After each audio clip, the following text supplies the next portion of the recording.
पटना के फुलवारी शरीफ के नया टोला के अहमद पैलेस से 2 लोगों की गिरफ्तारी हुई है। उसमें से एक व्यक्ति का नाम मोहम्मद जलालुद्दीन है, दूसरे का नाम अतहर परवेज है। मोहम्मद जलालुद्दीन इस अहमद पैलेस के मालिक बताए जा रहे हैं। उनके पुत्र हमारे साथ हैं, आदिल इनका नाम है। हम इनसे पूरे मामले पे बात करेंगे। आदिल आपका नाम है? जी, मेरा नाम मोहम्मद आदिल जलाल है। मेरे पापा का नाम मोहम्मद जलालुद्दीन खान है, जो रिटायर्ड हाँ, जो रिटायर्ड सब इंस्पेक्टर से रिटायर हुए हैं गिरिडीह के भेलवा घाटी से अभी रिटायर हुए हैं। मेरे पापा मई 2021 में रिटायर हुए हैं। ठीक है।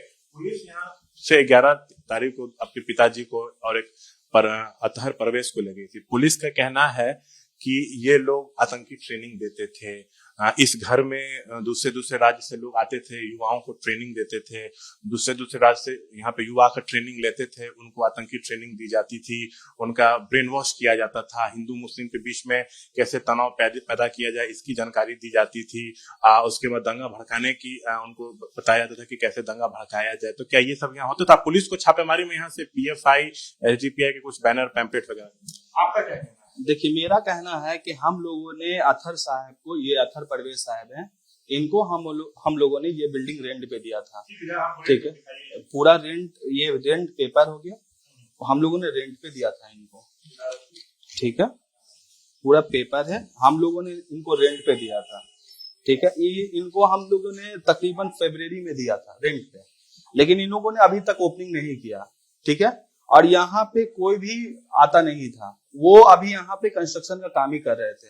वो अपना बेंच वगैरह हम लोगों से लिए थे। वो इस मार्केट को, फर्स्ट फ्लोर को वो लोग लिए थे NGO के नाम पे, कि हम यहाँ पे NGO चलाएंगे, गरीब बच्चों को पढ़ाएंगे, फ्री में एजुकेशन देंगे। अब फ्री में देते कि वो पैसा लेते हो तो उनकी प्रॉब्लम है, लेकिन हम लोगों को बोले थे कि हम लोग यहाँ पे फ्री में बच्चों को पढ़ाएंगे, बच्चों को एजुकेशन देंगे। ठीक है, लेकिन अभी तक NGO शुरू नहीं हुआ। यहाँ भी किसी भी प्रकार का कोई भी इंटरफेयर नहीं हुआ। हम लोग दिन में रहते थे, सुबह में रहते थे, हम लोग रात में हम लोग घर चल जाते थे। ठीक है, हम लोग किसी भी प्रकार का, किसी भी आपत्तिजनक इंसान को हम लोगों ने यहाँ पे संगीत स्थिति में नहीं पाया, क्योंकि सुबह में यहाँ तो ओपन हुआ ही नहीं था, तो लोग यहाँ पे क्यों आएंगे? आपका कहना है कि यहाँ कोई युवा जो है नहीं आता था? नहीं, एकदम नहीं आता था। अगर आता भी होगा तो 1-2 आता था, वो काम करके अपना चला जाता था। काम का मतलब कि जो भी एल्युमिनियम का काम था, जो भी उनका सेट था, जो भी लगा था, वो उसके लिए आता था। आपका ये कहना है कि आपके पिताजी और जो आपके किराएदार थे वो निर्दोष है? मेरे पिताजी निर्दोष है। हम उनका रेंटर का नहीं जानते कि वो कौन थे, क्या थे। हम लोग उनके बारे, मेरे पापा जी 2021 में SI से रिटायर हुए हैं। ठीक है, और उसके बाद वो यहाँ रहे, और उसके बाद मेरे पापा का उनसे किसी भी तरीके का ना फ्रेंडली रिलेशन है ना फैमिली रिलेशनशिप है। किसी तरीके का हम लोगों को कोई भी अतहर साहब को ना हम जानते हैं ना मेरे पापा जानते हैं। ठीक है, पहले जान लेते हैं कि मेरे पापा कौन है। मेरे पापा का नाम है मोहम्मद जलालुद्दीन खान साहब, जो कि अभी रिटायर हुए हैं SI से।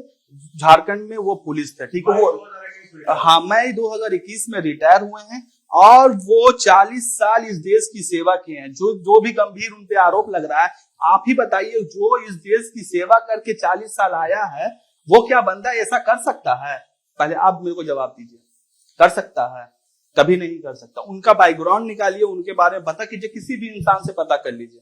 मेरे पापा निर्दोष हैं, उनको फंसाया गया है। ठीक है, पिताजी को फंसाया गया, ये आपका कहना है। और आप ये भी कह रहे हैं कि जो आपके यहाँ किरदार आया था अतहर परवेज, वो गलत काम करता था या नहीं करता था, इसकी आपको जानकारी नहीं है। लेकिन आप ये भी कह रहे हैं कि उसके में भी बस 1-2 ही बच्चे आते थे, कोई ज्यादा बच्चे नहीं आते। देखिए, बच्चे नहीं आते थे। कौन आता था ये हम नहीं जानते हैं।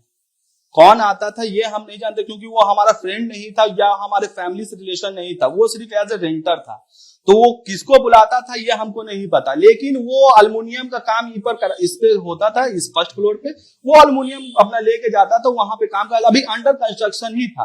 पुलिस को यहाँ से कुछ दस्तावेज मिले हैं जिसमें लिखा हुआ है कि 2047 तक देश को मुस्लिम राष्ट्र बना दिया जाए, इसकी तैयारी यहाँ चल रही थी।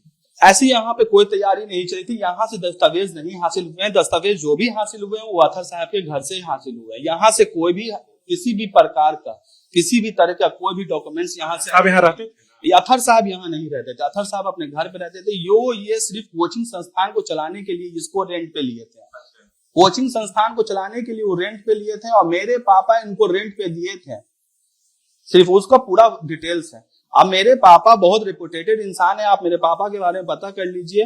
भिलवा घाटी चल जाइए, पिलावल चल जाइए, हजारीबाग के पिलावल थाना चल जाइए, चाहे तो आप रांची चल जाइए, गिरिडीह चल जाइए, या कहीं भी चल जाइए, मेरे पापा बहुत अच्छे इंसान है, बहुत अच्छे रिपुटेटेड इंसान है। हम लोग किसी भी संस्था में किसी भी मेरे पापा किसी ना पार्टी से जुड़े हैं, ना किसी संस्था से जुड़े हैं, ना किसी संस्थापक है, ना किसी चीज के किसी भी गुटबाजी में मेरे पापा रहते हैं, मेरे पापा इन्वॉल्व रहते हैं। मेरे पापा एक सर्विसमैन इंसान के रिटायर हुए, वो यहाँ आए हैं और यहाँ अपने हंसी खुशी जिंदगी व्यतीत कर रहे थे। आपको मालूम था कि वो अतहर जो है पीएफआई का सदस्य है या नहीं, और क्या मालूम था कि उसका भाई जो है मंजर वो गांधी मैदान ब्लास्ट मामले का आरोपी? अगर हम लोग जानते तो उसको क्यों देते हैं? हम लोग जानते ही नहीं थे।